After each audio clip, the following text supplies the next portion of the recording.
এই বার্ষিক মাহফিলের মঞ্চ থেকে আগামী 1 বছরে দেশের রাষ্ট্র এবং রাজনীতিতে ধর্মপ্রাণ মানুষদের কি ভূমিকা হবে সেই বিষয়ে নির্দেশনা থাকা উচিত। চলমান বাংলাদেশের সমাজ এবং রাজনৈতিক প্রেক্ষাপটে আলেম সমাজের কি বক্তব্য, সেই বক্তব্য স্পষ্ট ভাষায় আমাদেরকে বলতে হবে। আমাদের এই কথায় এক শ্রেণীর মানুষ রুষ্ট হয়। কারা রুষ্ট হয়, আমাদের এই কথাগুলি কাদের পছন্দ হয় না, তাদের পরিচয়টাও খুব ভালো করে শুনে রাখেন।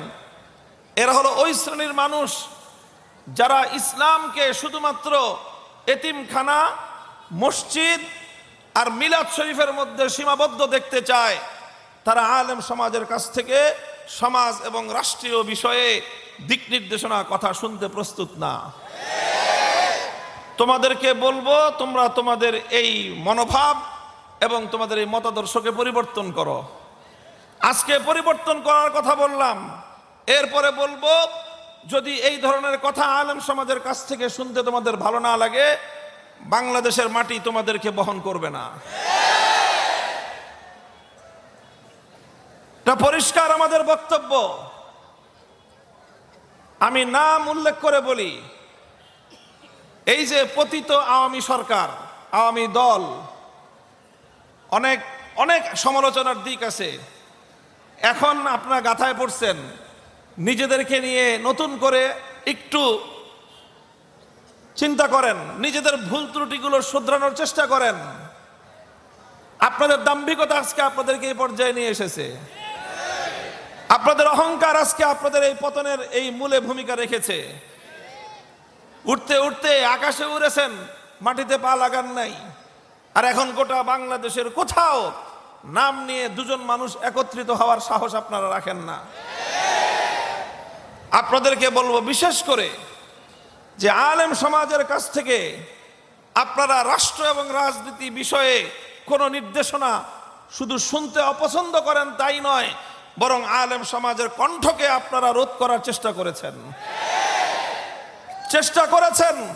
ওলামায়ে কেরামের কণ্ঠ রুদ্ধ হয় নাই, বরং যে হাতে আপনারা আলেমদের কণ্ঠকে স্তব্ধ করার চেষ্টা করেছেন, আমার আল্লাহ সে হাত ভেঙে গুড়িয়ে দিয়েছে।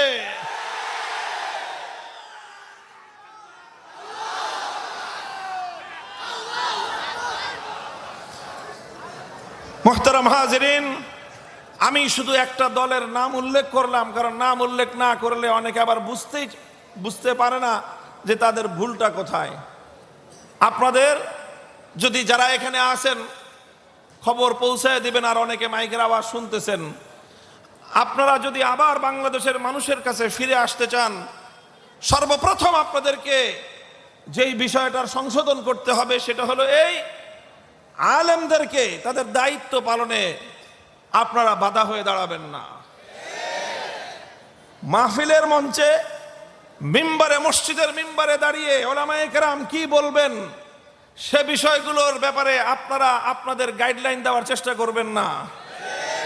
আলেম সমাজ কিভাবে বলে সেই কথা বুঝে সে অনুযায়ী নিজেদের আগামী দিনের কর্মপরিকল্পনা তৈরি করার চেষ্টা করবেন। মনে রাখেন, ওলামায়ে কেরামের সঙ্গে আপনাদের এই সংঘাত তৈরি করার পরিণাম 5ই আগস্ট যেভাবে আপনাদেরকে দিতে হয়েছে, যদি আপনারা আপনাদের এই ভুল সংবিধান সংশোধন না করেন, বাংলাদেশের মাটিতে আপনারা আর কোনোদিন ফিরে আসতে পারবেন না। মনে করেছিলেন যে কিছু আলেমদেরকে কণ্ঠরুদ্ধ করলে ইসলামের আলো নিভে যাবে। ইউরিদুনা লিইউতফিউ নূরাল্লাহি বিআফওয়াহিহিম ওয়াল্লাহু মুতিম্মু নূরিহি ওয়ালাউ কারিহাল কাফিরুন। ইতিহাস সাক্ষী, হকের ঝান্ডা সমুন্নত করবার জন্য যারা কাজ করে, আর সেই হকের ঝান্ডাকে ভুলুণ্ঠিত করবার জন্য যারা কাজ করে, এই হক আর বাতিলের লড়াই যখন শুরু হয়, কিছুক্ষণ পর্যন্ত, একটা সময় পর্যন্ত হকের ঝান্ডাদারীদের রক্ত ঝরে, জীবন যায়, জুলুম সহ্য করে। এরপরে আল্লাহ পাক রব্বুল আলামিন হকের ঝান্ডাদারীকেই বিজয় দান করেন এবং হক চূড়ান্তভাবে গালেব হয় আর বাতিল পরাভূত হয়। বাতিল দুনিয়াতে পরাভূত হওয়ার জন্য এসেছে। মুহতারাম হাজিরিন, এটা হলো আমি মৌলিক কিছু কয়েকটা কথা বললাম। এটা একটা দলের নাম উল্লেখ করে বললাম। অপর দল বা অন্যান্যরা মনে করবেন না যে আপনারা সব একেবারে ধোয়া পাক পবিত্র। তাদেরকে দেখে দেখে আপনারাও মাঝে মাঝে এই ধরনের চর্চা করার চিন্তা করেন। বাংলাদেশে একটা কালচার ব্যাপকভাবে ওলামায়ে কেরাম এটাকে সম্মিলিতভাবে রুখে দাঁড়াতে হবে। সেটা হলো ধর্মীয় কার্যক্রমে, ইসলামের বিভিন্ন মুখে কার্যক্রমে কিছু রাজনৈতিক নেতৃবৃন্দ তারা খবরদারি করবার চেষ্টা চালায়। মাহফিলের মঞ্চগুলোতেও তারা খবরদারি করার চেষ্টা করে। এই মাহফিলের মঞ্চগুলো এগুলো পয়গম্বরদের উত্তরাধিকারের মঞ্চ। এখানে যারা আল্লাহর কোরআন এবং নবীর সুন্নাহর এলেমের ধারক বাহক, শুধুমাত্র তাদেরই খবরদারি চলবে, তাদেরই নেতৃত্ব চলবে। কোন মাহফিলের মঞ্চে কোন রাজনৈতিক নেতার খবরদারি আগামী দিনে বাংলাদেশে যেন না দেখা যায়। যারা রাজনীতি করতে চান মাহফিলে আসবেন এলাকার গণ্যমান্য ব্যক্তি হিসেবে। মঞ্চে যদি আলেম সমাজ ডাক দিয়ে বসায় নিজেদের জন্য এটা সম্মান মনে করবেন। খবরদারি করতে আসবেন, আপনাদের খবর নিয়ে আমরা ছেড়ে দিব। এইভাবে মাহফিলগুলোর ব্যাপারে সকল মাহফিলের আয়োজক আপনারা আপনাদের এই মানসিকতাকে এবং ইসলামের এই ভাব গম্ভীর্যপূর্ণ এই কাজের গুরুদায়িত্বকে যথাযথভাবে পালন করার চেষ্টা করুন। সকল রাজনৈতিক দলগুলোকে বলে দেই, আপনাদের পক্ষ থেকে আপনারা সহযোগিতা করবেন, খবরদারি করার চেষ্টা করবেন না ইনশাআল্লাহ। 2024 সালের এই পরিবর্তন চোখে আঙ্গুল দিয়ে দেখিয়ে দিয়েছে বাংলাদেশের এ মাটি ইসলামী বিপ্লবের জন্য অনেক উর্বর। এগুলো আমি কিছু মৌলিক কথা বললাম। আমি আশা করি ওলামায়ে কেরাম আমার এই কথাগুলোকে পর্যালোচনা করবেন। যদি এই কথার মধ্যে কোনো সংশোধনী থাকে তাহলে আমরা সেই সংশোধনী করে নিব, আমি আমার সংশোধনী করে নিব। আর যদি এই কথাগুলো ওলামায়ে কেরামের ইসলামিক অনুষ্ঠানগুলির আয়োজকদের যদি এই কথাগুলি অনুসরণীয় হয়ে থাকে তাহলে আগামী দিনে আমরা এই কথাগুলি অনুসরণ করব। মনে রাখবেন যে মাটি যখন কাদা থাকে, নরম থাকে, তখন তাকে দিয়ে যেইভাবে ইচ্ছা সেইভাবে পাত্র বানানো যায়। মাটি যখন শক্ত হয়ে যায় তখন তাকে দিয়ে আর কোনো পাত্র মনের মতো করে তৈরি করা যায় না। বাংলাদেশের আগস্ট বিপ্লবের পরবর্তী এই সময়ে বাংলাদেশের মাটি এখন কিছুটা কাদা আছে। এখন আমরা আগামী দিনের জন্য যেইভাবে ডাইস তৈরি করব, আগামী দিনের বাংলাদেশ সেভাবেই চলবে। আগামী দিনের ইসলামী প্রিয় জনতা সেভাবে চলবে। বাংলাদেশের প্রত্যেকটা কাজ ইনশাআল্লাহ সেভাবেই চলবে। আর আমরা যদি এই সময়ে আমরা যদি কোনোভাবে আমাদের দায়িত্ব পালনের সচেতনতার পরিচয় দিতে ব্যর্থ হই তাহলে এই মাটি শক্ত হয়ে আবার সেই আগের জাহেলিয়াতের যুগ ফিরে আসবে।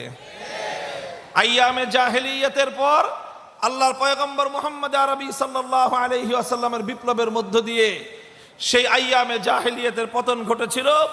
বাংলাদেশের উলামায়ে কেরামের ত্যাগ, কোরবানি আর শাহাদাতের নজরানার মধ্য দিয়ে বাংলাদেশের আওয়ামী জাহেলিয়াতের যুগের পতন ঘটেছে।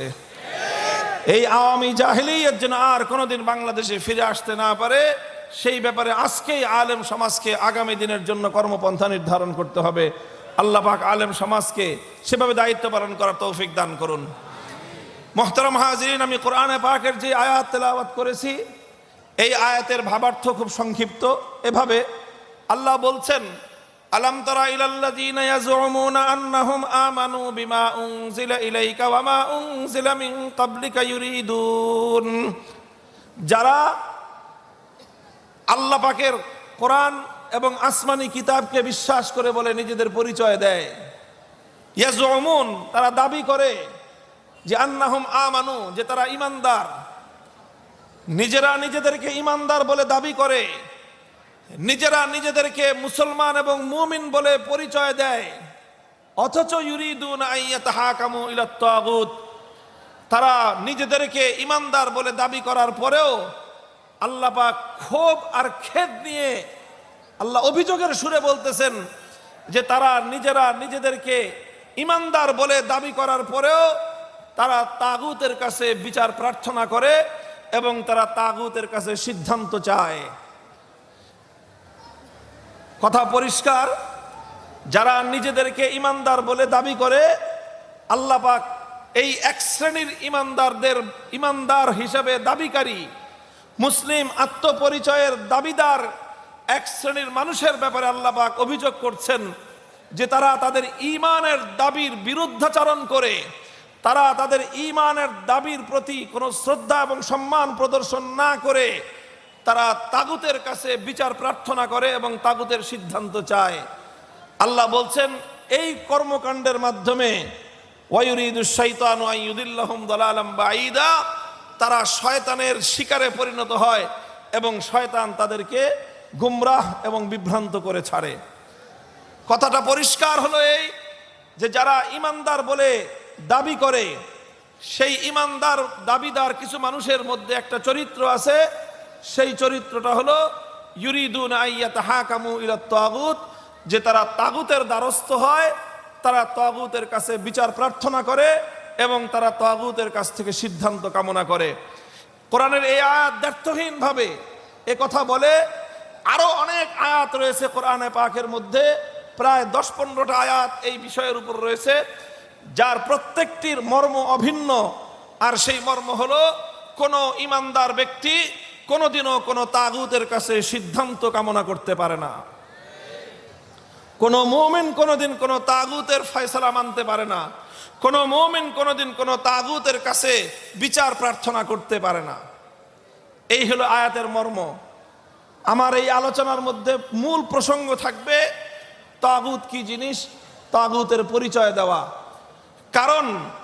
কারণ আমার ব্যক্তিগত অ্যানালাইসিস, আমার পর্যবেক্ষণ হলো আজ মুসলমানদের মধ্যে সবচেয়ে বেশি সংখ্যক মুসলমান যেই কারণে ঈমান হারা হয়ে রয়েছে অথচ তারা নিজেদেরকে ঈমানদার বলে দাবি করছে, সেটা হলো তারা আল্লাহর স্থানে তাগুতকে বসিয়ে তারা তাগুতের আনুগত্য করছে, আল্লাহর আনুগত্য পরিহার করে। আর এভাবে তারা সকলেই ঈমান হারা হয়ে বেঈমানে পরিণত হয়েছে। কাজেই আজ জাতির কাছে, মুসলমানদের কাছে ঈমান বিল্লাহ এবং কুফর বিত তাগুতের এই প্রসঙ্গ স্পষ্ট ভাষায় খুলে খুলে বর্ণনা করার সময় এসেছে। খুব সংক্ষিপ্তভাবে আমি আপনাদের কাছে প্রথমে তাগুতের পরিচয় তুলে ধরব। মান হুমুত তাগুত ওয়া মান হুয়াত তাগুত। তাগুত কে, তাগুত কি জিনিস? তাগুত সম্পর্কে অনেক বিস্তারিত আলোচনাও রয়েছে। কাদিমান ওয়া হাদিসান, সাহাবায়ে কেরামের যুগ থেকে বর্তমান যুগ পর্যন্ত যারাই কোরআনে পাকের ব্যাখ্যা নিয়ে আলোচনা করেছেন, তাফসীরের আলোচনা করেছেন, তারা সকলেই নিজ নিজ ভাষায় তাগুতের সংজ্ঞা উল্লেখ করেছেন। তাদের সকলের সংজ্ঞাগুলোকে একত্রিত করলে তাগুতের যেই পরিচয় আমি পাই, সেই পরিচয়টা আমি আমার ভাষায় আপনাদেরকে সহজভাবে উপস্থাপন করছি। তাগুত বলা হয় প্রত্যেক ওই ব্যক্তি বা বস্তুকে, এক কথায় বলতে গেলে ওই গায়রুল্লাহকে, যেই গায়রুল্লাহ আল্লাহর নির্ধারিত আসনে নিজে নিজেকে সমাসীন করে অথবা অন্য কেউ তাকে আল্লাহর আসনে সমাসীন করার পর সে তাতে সম্মতি জ্ঞাপন করে, তাকেই বলা হয় তাগুত। কথাটা আবার বুঝেন, খুব গুরুত্বপূর্ণ ঈমানের প্রসঙ্গের বিষয় এটা। তাওহীদ এবং শিরকের একটা প্রশ্ন। এই প্রশ্ন যারা না বুঝে তারা, বহু মানুষ নিজেদের অজান্তে প্রতিদিন শিরকের মধ্যে লিপ্ত আছে। আর যে ব্যক্তি শিরকের মধ্যে লিপ্ত থাকে, 1000 রাকাত নামাজ পড়লেও 1 রাকাত নামাজের কানাকড়ি মূল্যও থাকে না। প্রথম বুঝেন, আল্লাহ পাকের জন্য নির্ধারিত কিছু বৈশিষ্ট্য রয়েছে। কার বৈশিষ্ট্য বললাম?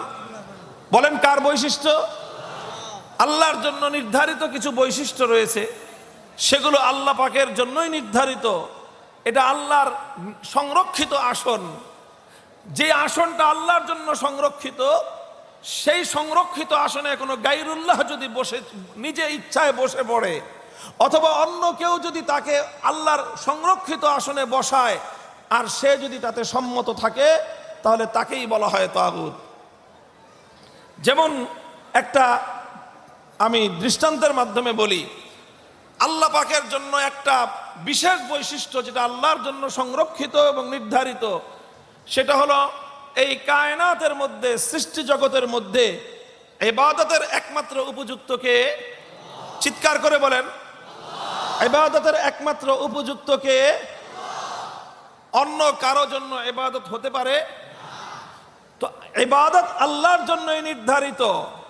এখন কেউ যদি আল্লাহর জন্য যে ইবাদত নির্ধারিত, ইবাদতের প্রাপ্য এবং ইবাদতের হকদার একমাত্র আল্লাহ, এখন আল্লাহর জায়গায় কোনো গায়রুল্লাহ যদি নিজের জন্য ইবাদত কামনা করে অথবা অন্য কেউ যদি কোনো গায়রুল্লাহকে ইবাদত প্রাপ্তির জায়গায় অর্থাৎ মাহবুদের জায়গায় বসায়, তাহলে যেই গায়রুল্লাহকে মাহবুদের জায়গায় বসানো হলো সেই গায়রুল্লাহকেই বলা হবে তাগুত। যেরকম ধরেন সেজদা পাওয়ার মালিক একমাত্র কে? ইবাদত পাওয়ার একমাত্র হকদার কে?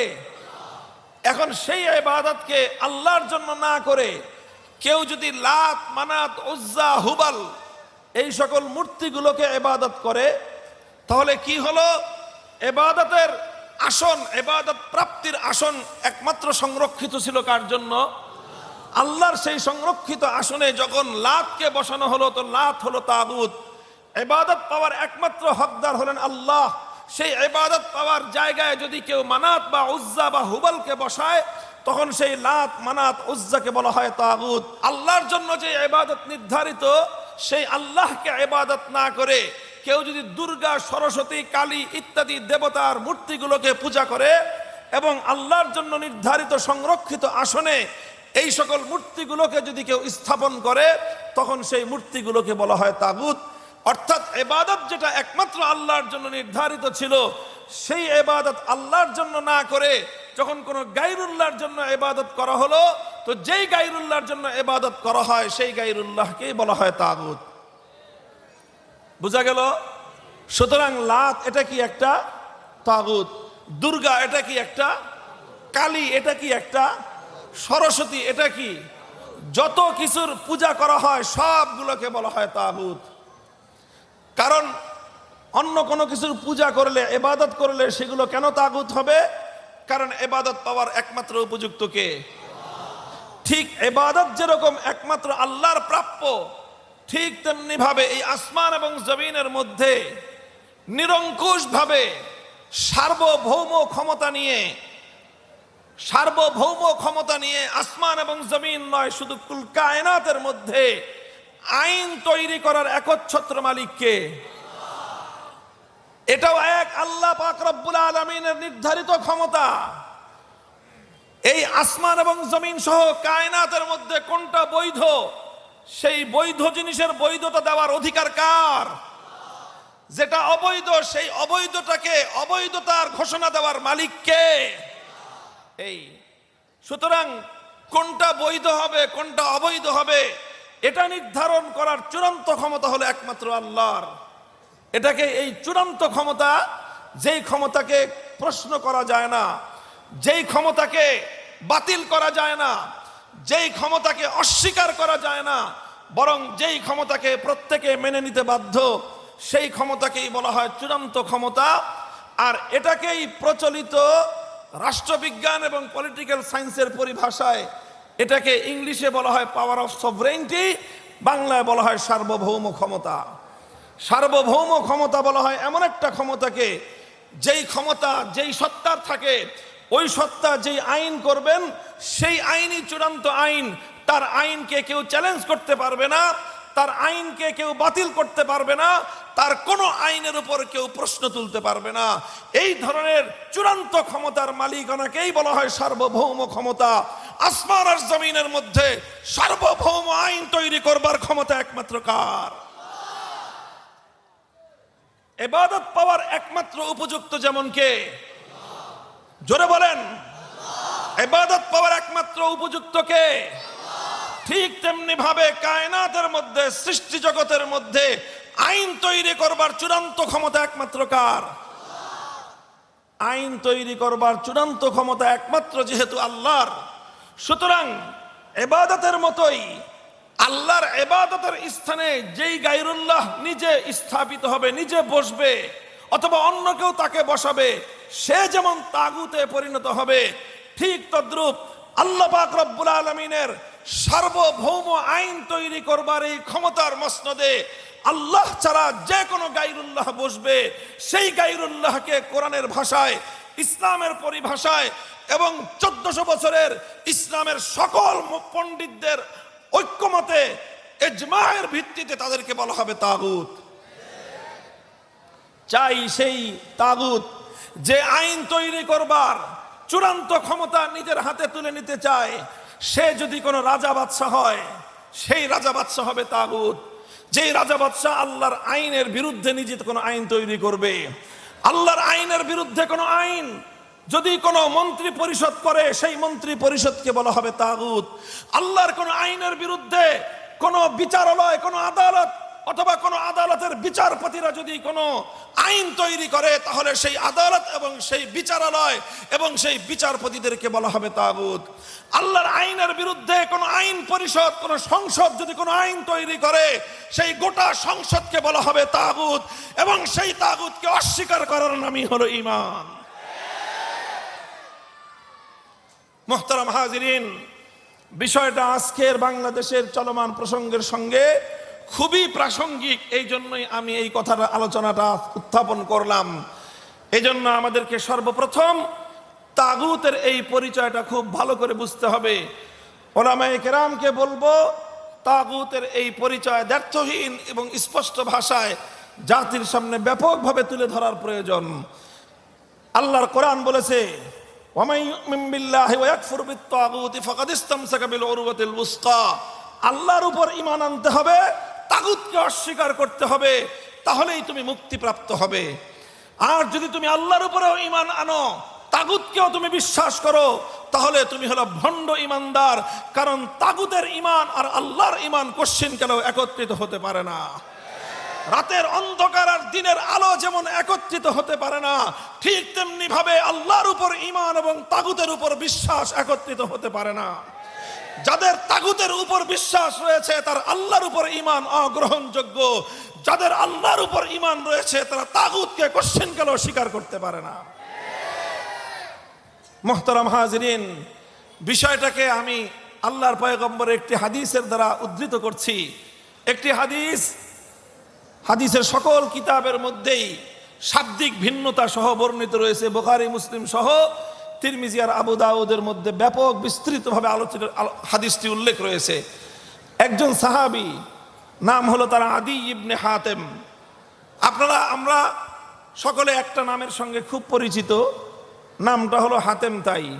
নাম শুনেছেন? হাতেম তাই খুব বখিল মানুষ ছিলেন। তাহলে পৃথিবীতে দানবীর হিসেবে, দানশীল হিসেবে তিনি একটা উপমা সদৃশ নাম। মানুষ বলে, কাউকে অতিমাত্রায় যদি কেউ দানশীলতা করে, তাহলে তাকে বলা হয় তিনি যুগের হাতেম তাই। ঠিক আছে কথা? হাতেম তাই তিনি কবিলায়ে তাই গোত্রের একজন মানুষ ছিলেন। আল্লাহর রাসূল সাল্লাল্লাহু আলাইহি ওয়াসাল্লামের একটু আগের মানুষ, কাজেই তিনি নবীজিকে পান নাই এবং নবীর উপর ঈমান আনার সৌভাগ্য এবং সুযোগও তার হয় নাই। তবে তার ছেলের নাম ছিল আদি ইবনে হাতেম। ইনি আল্লাহর পয়গম্বরের সাক্ষাতের পূর্বে ছিলেন খ্রিস্টান। শুধু খ্রিস্টান নয়, বরং একজন খ্রিস্টান ধর্মীয় নেতা, খ্রিস্টানদের মধ্যে একজন অনুসরণীয় ব্যক্তি ছিলেন, তার গোত্র প্রধান ছিলেন। আদি ইবনে হাতেম রাদিয়াল্লাহু আনহু ইসলাম গ্রহণ করলেন। ইসলাম গ্রহণ করার পর থেকে আল্লাহর নবী ওনাকে অনেক সম্মান করতেন, মর্যাদা দিতেন। এটা আমার নবীর একটা নীতি ছিল যে আনজিলুন নাস মানাজিলাহুম, যে সম্মানিত তাকে সম্মানের আসন দান করো।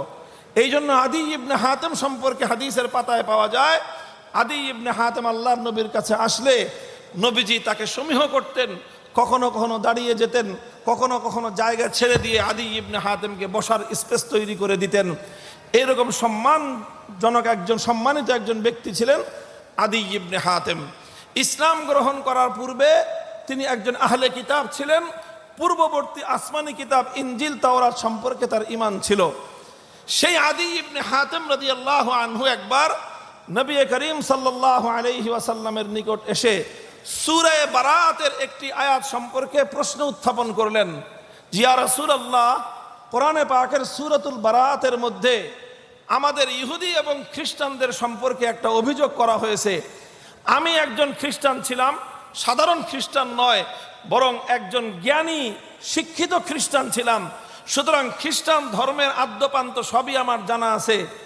আমার জানা মতে খ্রিস্টানদের মধ্যে যেই দোষটা নাই, এমন একটা দোষ আল্লাহ পাক কোরআনে পাকের মধ্যে খ্রিস্টানদের এবং ইহুদিদের দোষ বলে অভিহিত করে অভিযুক্ত করেছেন। বিষয়টা আমার বুঝে আসতেছে না, এই জন্য আমি আপনার কাছে এটার ব্যাখ্যা জানতে চাই। প্রশ্নটা বুঝতে পারলেন?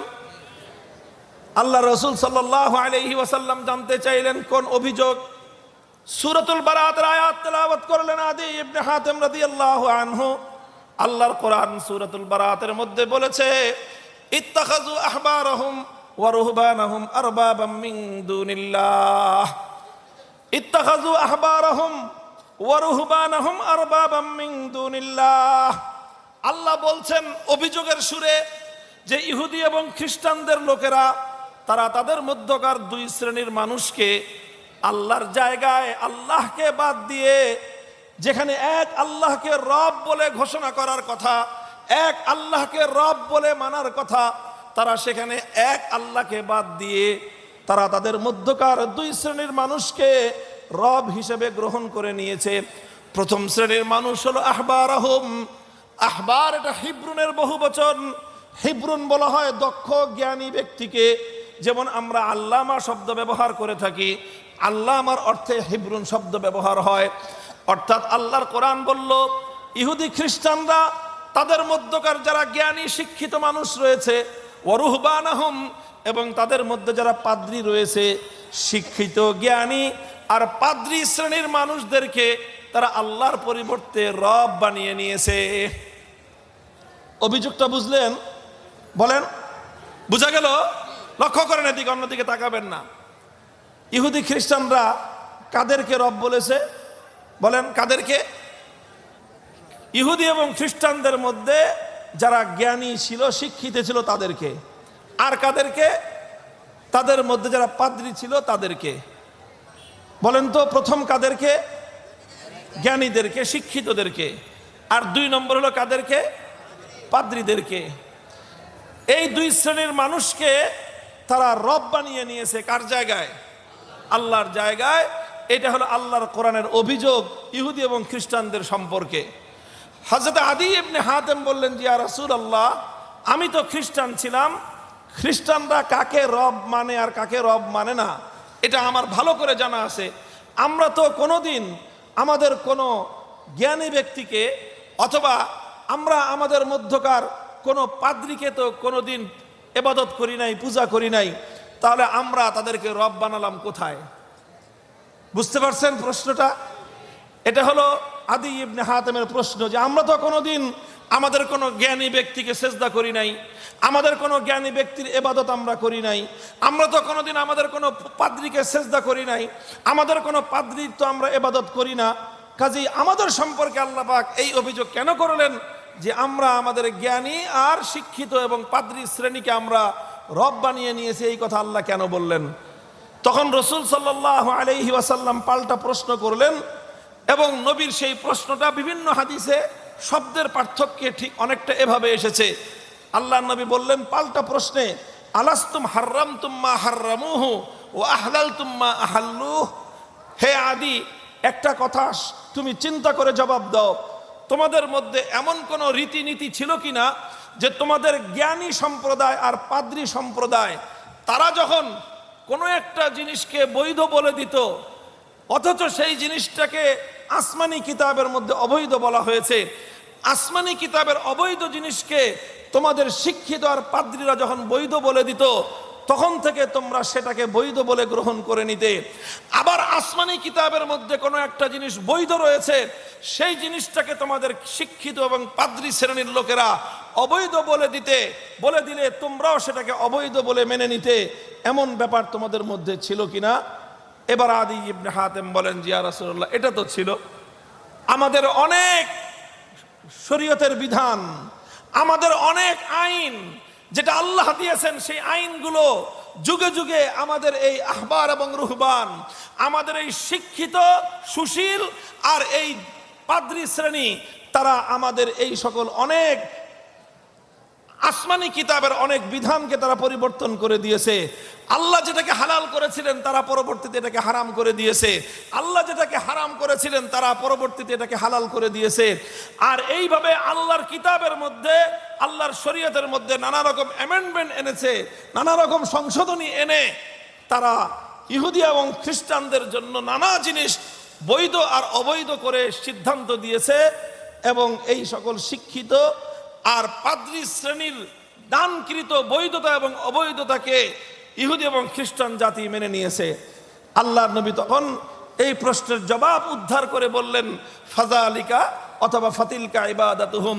হে আদি ইবনে হাতেম, কোন ব্যক্তিকে, কোন মানুষকে, কোন গায়রুল্লাহকে রব মানার অর্থ শুধু এটা নয় যে তাকে সেজদা করতে হবে, কাউকে রব মানার অর্থ শুধু এটা নয় যে তার পূজা করতে হবে, বরং তুমি যখন আল্লাহর আইনের বিপরীতে কোন মানুষের আইনকে যখন তুমি মেনে নিলা, আল্লাহ যেটাকে বৈধ বলেছেন তার বিরুদ্ধে গিয়ে কোনো মানুষ যখন কোনো একটা জিনিসকে অবৈধ বলল, আর মানুষের অবৈধটাকে তুমি অবৈধ হিসেবে গ্রহণ করলা, মানুষের বৈধতাটাকে তুমি বৈধতা বলে গ্রহণ করলা, আল্লাহটাকে উপেক্ষা করে গায়রুল্লাহটাকে যখন তুমি গ্রহণ করলা, তখন তুমি সেই গায়রুল্লাহকে আল্লাহর জন্য নির্ধারিত সংরক্ষিত আসন তুমি দান করলা। আর এটাই হলো সেই গায়রুল্লাহকে পূজা করা আর ইবাদত করার নামান্তর। এই হাদিস দ্বারা স্পষ্ট বোঝা যায়, এই হাদিস দ্বারা স্পষ্ট বোঝা যায় যে তাগুত দুই শ্রেণীর হয় মানব সমাজের মধ্যে। এক শ্রেণীর তাগুত হয় মানুষ যাদেরকে ইবাদত করে পূজা করে তারা হলো তাগুত, যেরকম লাত মানাত উজ্জা হুবাল ছিল সে যুগের তাগুত। আর এ যুগের তাগুত হলো দুর্গা, সরস্বতী, কালী ইত্যাদি যেই সকল মূর্তি আর দেবতাগুলোকে তারা পূজা করে, এগুলো হলো তাগুত। ঠিক তদ্রূপ এগুলো যেরকম তাগুত, ও তদ্রূপ ইহুদি এবং খ্রিস্টানরা আল্লাহর জায়গায় যাদের আইন মেনে নিত তারা ওই যুগের তাগুত ছিল। আর এই যুগের মুসলমান সম্প্রদায় তাদের মধ্যে যারা আল্লাহর আইনের বিরুদ্ধে আইন তৈরি করার পর সে আইন যেই সকল মুসলমানরা মেনে নেয়, যেই সকল আইনগুলোকে মানুষ মেনে নেয়, মানুষ যারা আল্লাহর বিরুদ্ধে আইন তৈরি করে তারাও হলো এক একটা আস্থা দেবতা এবং তাগুত। কাজেই হে ঈমানদার, যদি তোমাকে ঈমানের উপর অবিচল থাকতে হয়, তোমাকে যদি ঈমান আল্লাহর নিকট গ্রহণযোগ্য করতে হয়, শুধু আল্লাহর ইবাদত করলেই তুমি শুধুমাত্র একত্ববাদী হতে পারো না। একত্ববাদী হওয়ার জন্য ইবাদত যেরকম একমাত্র আল্লাহর জন্য করতে হবে, একত্ববাদী হওয়ার জন্য ঠিক তদ্রূপ আইন তৈরি করার চূড়ান্ত ক্ষমতা একমাত্র আল্লাহর, এ কথা তোমাকে বিশ্বাস করতে হবে। একটা হলো তাওহীদ ফিল উলুহিyyah, তাওহীদ ফিল ইবাদাহ। একটা হলো ইবাদতের ক্ষেত্রে একত্ববাদ, আরেকটা হলো তাওহীদ ফিল হাকিমিyyah, আইন তৈরি করবার ক্ষেত্রেও একত্ববাদ। আল্লাহর একত্ববাদ শুধুমাত্র ইবাদতের ক্ষেত্রে মানলেই ঈমানদার হওয়া যায় না। ইবাদতের ক্ষেত্রে যেরকম আল্লাহর একত্ববাদকে বিশ্বাস করতে হয়, ঠিক তদ্রূপ আইন তৈরি করবার সার্বভৌম ক্ষমতার ক্ষেত্রেও আল্লাহ রাব্বুল আলামিনের তাওহীদ ফিল হাকিমিyyatকে মানতে হবে। যারা তাওহীদ ফিল হাকিমিyyatকে মানে না তারা ওই রকম মুশরিক যারা সরস্বতীর পূজা করে, দুর্গার পূজা করলে একজন মানুষ যেই রকম মুশরিক হয়, আল্লাহর আইনের বিরুদ্ধে মানব রচিত কোনো আইন মেনে নিলে একজন মানুষ তার সমান মুশরিক হয়। সমাজে মুসলমান নামধারী গিজ গিজ করতেছে মুশরিক, মসজিদের মধ্যে নামাজের জন্য যারা কাতার হয়ে দাঁড়ায় গিজ গিজ করতেছে মুশরিক, হজ করে আসতেছে প্রতিবার ডবল হাজি, ট্রিপল হাজি, চৌবল হাজি,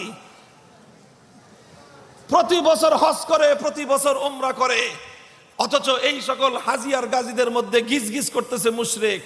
কারণ তারা আল্লাহ পাকের তাওহীদ ফিল হাকিমিyyatকে বিশ্বাস করে না, আইন তৈরি করার ক্ষেত্রে আল্লাহর তাওহীদ এবং একত্ববাদকে তারা বিশ্বাস করে না।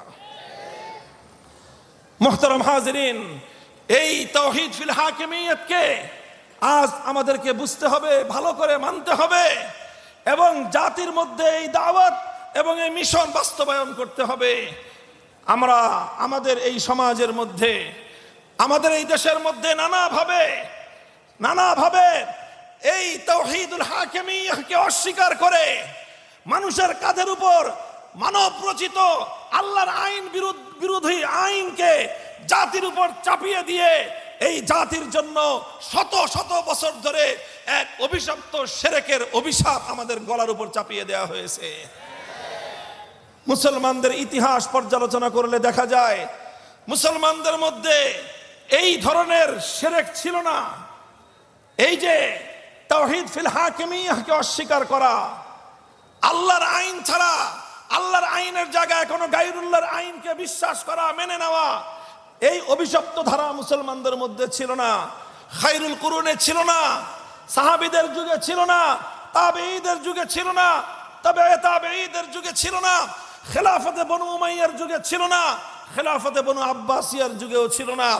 সর্বপ্রথম মুসলমানদের মধ্যে এই অভিশপ্ত ধারা যেই ব্যক্তি এবং যেই সম্প্রদায় স্থাপন করলো, সেই সম্প্রদায়কে বলা হয় তাতারি সম্প্রদায়।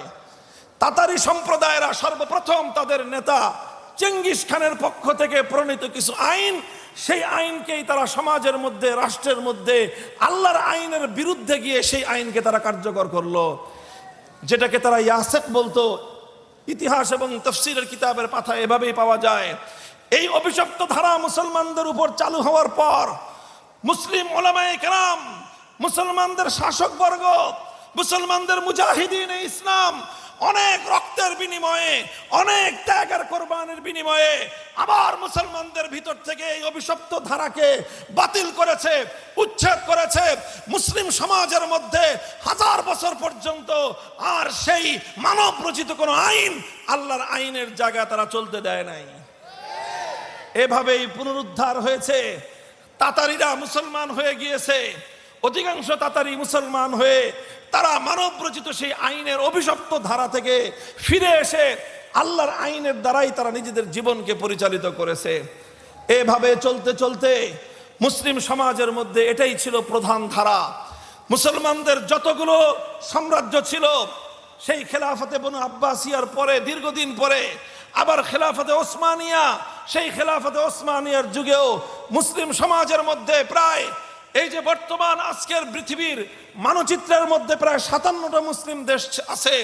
এই সবগুলো দেশ একসময় খেলাফতের অন্তর্ভুক্ত ছিল, আর প্রতিটা দেশে খেলাফতের অন্তর্ভুক্তির কারণে সেখানে আইন চলতো একমাত্র কার? চিৎকার করে বলেন, আইন চলতো একমাত্র কার? এটা ছিল মুসলমানদের ঈমানের বিষয়। মুসলমানরা যেরকম ইবাদতের ক্ষেত্রে এক আল্লাহর একত্ববাদকে বিশ্বাস করত, আইন তৈরি করার ক্ষেত্রেও আল্লাহর একত্ববাদকে মুসলমানরা বিশ্বাস করত। আর এজন্যই মুসলমানরাই ছিল পৃথিবীতে একমাত্র একত্ববাদী জাতি। মুসলমানদের শত্রুরা ষড়যন্ত্র করে মুসলমানদের এই একত্ববাদকে কেড়ে নেওয়ার পায়তারা করলো। আর এরপরে ইউরোপের শিল্প বিপ্লবের পরে যখন ইউরোপ ইসলামের উপর, মুসলিম বিশ্বের উপর সাম্রাজ্যবাদী আগ্রাসন পরিচালনা করলো, মুসলমানদের বিশাল একটা অঞ্চল ব্রিটিশরা দখল করে ব্রিটিশ সাম্রাজ্যের অন্তর্ভুক্ত করে নিল। মুসলমানদের আরেকটা বিশাল অঞ্চল ফ্রান্স দখল করে ফ্রান্সের সাম্রাজ্যের অন্তর্ভুক্ত করে নিল। আরেকটা বিশাল অঞ্চল ইতালি দখল করে ইতালির সাম্রাজ্য সেখানে স্থাপন করলো। ইতালিয়ান সাম্রাজ্য, ফ্রান্সিসি সাম্রাজ্য আর এই ব্রিটিশ সাম্রাজ্য, তারা মুসলিম সমাজের মধ্যে সবচেয়ে ভয়ঙ্কর যেই কাজটা করলো, সেই কাজ হলো মুসলিম সমাজ থেকে আইনের ক্ষেত্রে আল্লাহ পাকের একত্ববাদ, তাওহীদ ফিল হাকিমিয়াতকে উৎখাত করে আল্লাহর আইনের জায়গায় তারা তাদের পক্ষ থেকে মানব রচিত আইন জাতির উপর, মুসলমানদের উপর চাপিয়ে দিল। এই যখন মুসলমানদের উপর যখন এই অভিশাপ চেপে বসলো, মুসলমানদের উপর যখন এই অভিশাপ চেপে বসলো, মুসলমানদের অভিভাবক আলেম সমাজ এক মুহূর্তের জন্য নীরব আর নিস্তব্ধ হয়ে যাননি। মুসলমানদের উপর এই অভিশাপ চেপে বসার সঙ্গে সঙ্গে পৃথিবীর প্রতিটি জনপদ থেকে মজলুম উলামায়ে কেরাম তাদের জীবনের মায়াকে ত্যাগ করে জানকে হাতের উপর নিয়ে এই তাওহীদ ফিল হাকিমিয়াত, আল্লাহর একত্ববাদকে বাস্তবায়ন করার জন্য সাম্রাজ্যবাদের বিরুদ্ধে অসম লড়াই আর যুদ্ধ শুরু করে দিলেন। আমাদের এই পাক ভারত উপমহাদেশে সর্বপ্রথম শাহ আব্দুল আজিজ মুহাদ্দিস দেহলভী রহমতুল্লাহ আলাইহি তিনি বললেন যে আমার দেশ থেকে আল্লাহর আইনকে উৎখাত করে দিয়ে ব্রিটিশরা তাদের আইন বাস্তবায়ন করেছে, সুতরাং এই দেশে যত সংখ্যক মুসলমান থাকুক না কেন, যে দেশের আইন হয় গায়রুল্লাহর আইন, সেই দেশের শতকরা 100% মুসলমান থাকলেও সেই দেশটা মুসলমানদের দেশ এবং ইসলামী দেশ থাকে না, সেই দেশটা হয়ে যায় দারুল হরব। সেই দারুল হরবের ফতোয়া দিলেন এবং তিনি বললেন এই দারুল হরবকে আবার দারুল ইসলামে পরিণত করা, অর্থাৎ এই মুসলিম জনপদ থেকে গায়রুল্লাহর বিধান এবং গায়রুল্লাহর আইনকে উচ্ছেদ করে আবার আল্লাহর আইন বাস্তবায়ন করার জন্য জিহাদ করা মুসলমানদের জন্য ফরজ।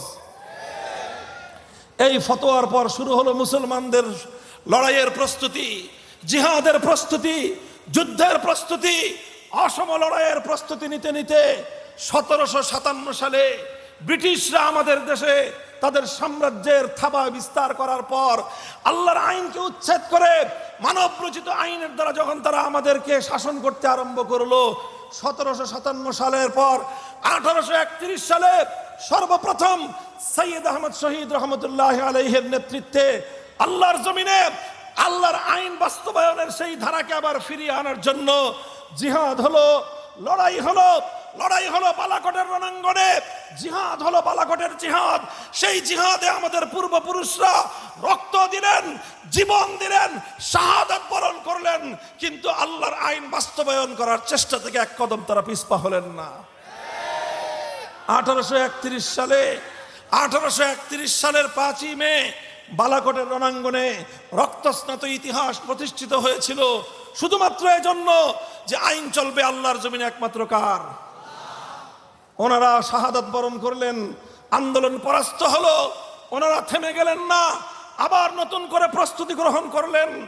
1857 সালের আগে 19 শতকের মাঝামাঝি সময়ে আমাদের পূর্বপুরুষগণ তারা খেলাফতের ঘোষণা দিলেন। তারা একটা এলাকায় ঘোষণা দিলেন এই এলাকায় আল্লাহর আইন চলবে। সেই এলাকাটাকে তারা খেলাফত ঘোষণা করে সেই খেলাফতের একটা রাজধানী দারুল মামলাকা ঘোষণা করলেন। থানা ভবন, থানবী রহমতুল্লাহ আলাইহির যে জন্মভূমি, সেই থানা ভবনকে বললেন এটা হলো আমাদের রাষ্ট্র, আমাদের খেলাফতের প্রধান কেন্দ্র। সেই দারুল খেলাফার প্রধান হলেন আমিরুল মুমিনিন হাজী ইমদাদুল্লাহ মুহাজির মক্কি রহমতুল্লাহ আলাইহি। সেই খেলাফতের চিফ জাস্টিস হলেন রশিদ আহমদ গঙ্গুহি রহমতুল্লাহ আলাইহি। সেই খেলাফতের প্রধানমন্ত্রী হলেন কাসেম নানুতুবি রহমতুল্লাহ আলাইহি। সেই খেলাফতের প্রধান সেনাপতি হলেন হাফেজ জামিন শহীদ রহমতুল্লাহ আলাইহি। তারা ঘোষণা করলেন আমাদের অধিকৃত এই এলাকায় একমাত্র আইন চলবে কার? আমরা ব্রিটিশের আইন মানি না, আল্লাহর আইনের জায়গায় কোনো গায়রুল্লাহর আইন আমরা মানি না। ওনারা ব্রিটিশের আইন অমান্য করার স্পষ্ট ঘোষণা দিয়ে দিলেন।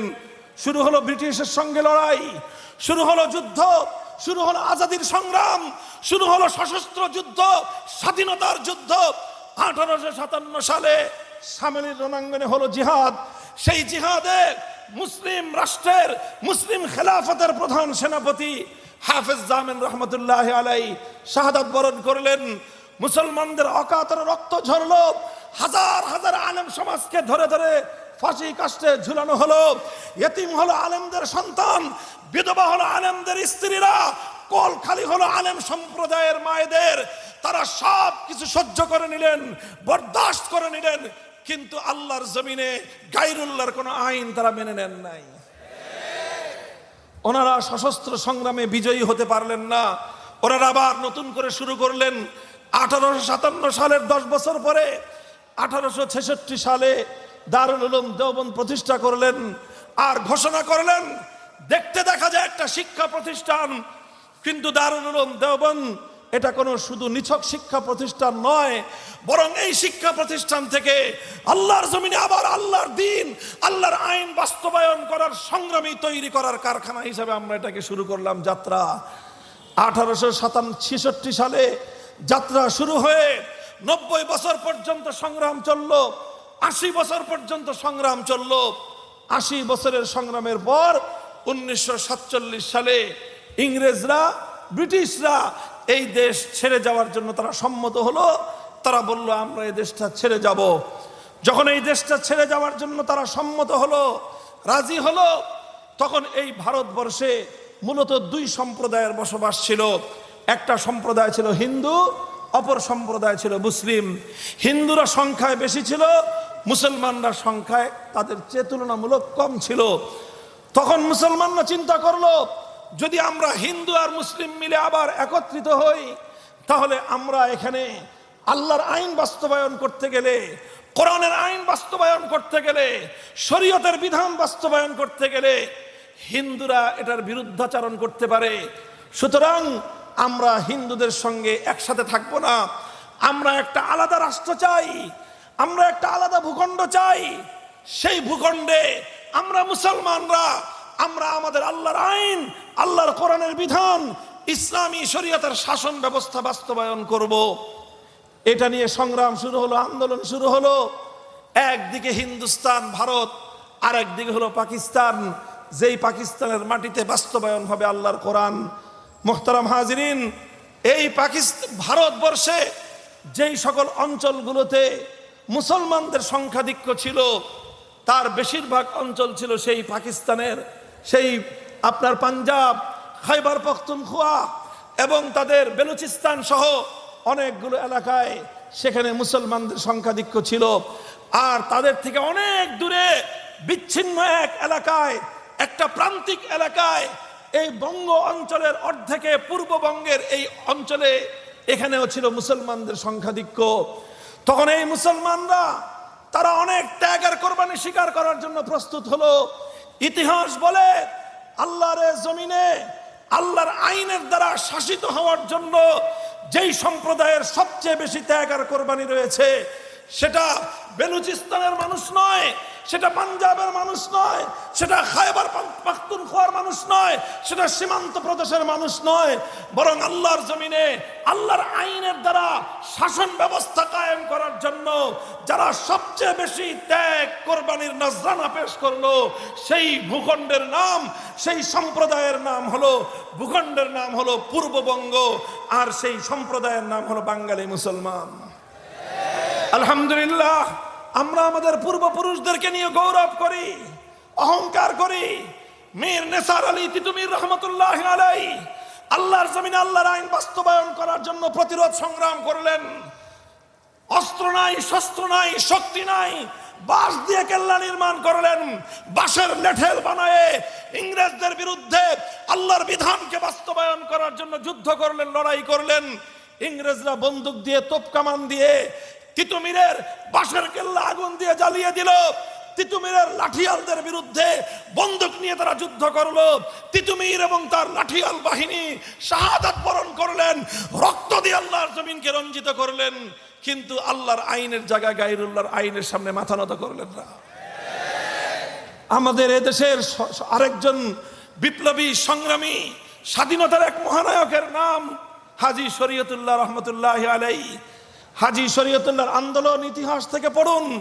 তার আন্দোলনের নাম ছিল ফরায়েজি আন্দোলন।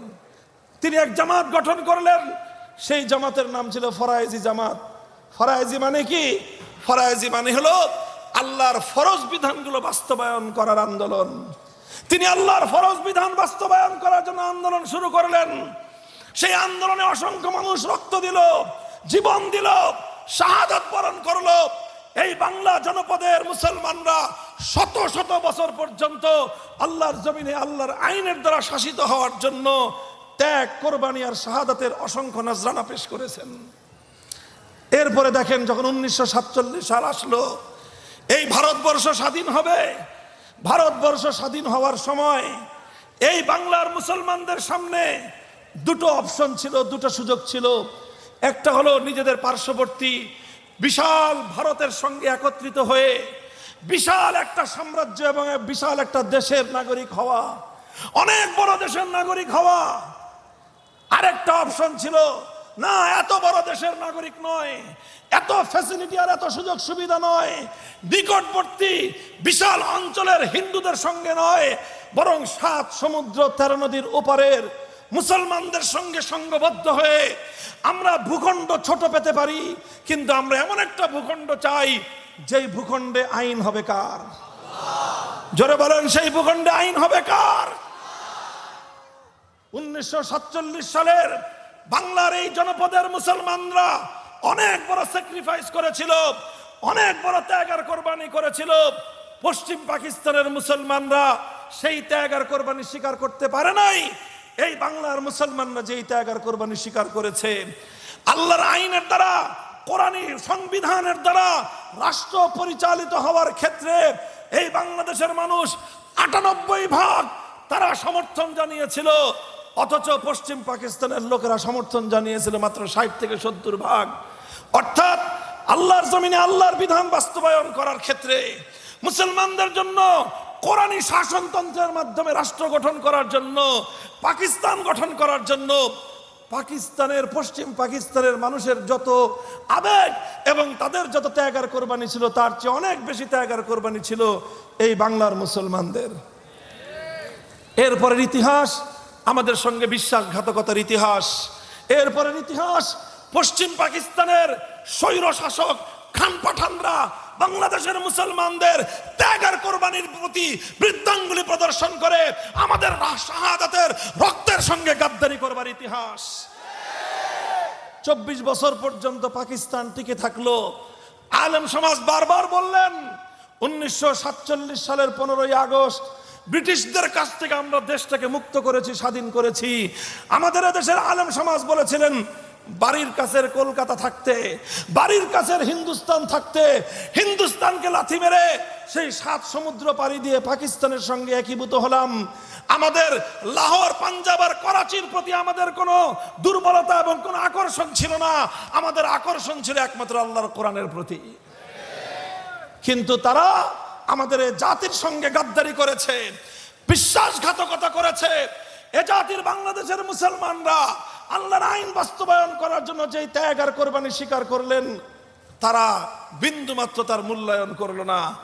ওলামায়ে কেরাম যখন বলতেন পাকিস্তান তো গঠন হয়েছিল উদ্দেশ্য, ঘোষণা, অঙ্গীকার, জাতির সঙ্গে কমিটমেন্ট ছিল যে এদেশের সংবিধান হবে কোরআনী সংবিধান, শাসনতন্ত্র হবে ইসলামী শরিয়া শাসনতন্ত্র। আপনারা সেই কোরআনী শাসনতন্ত্র বাস্তবায়ন করেন না কেন?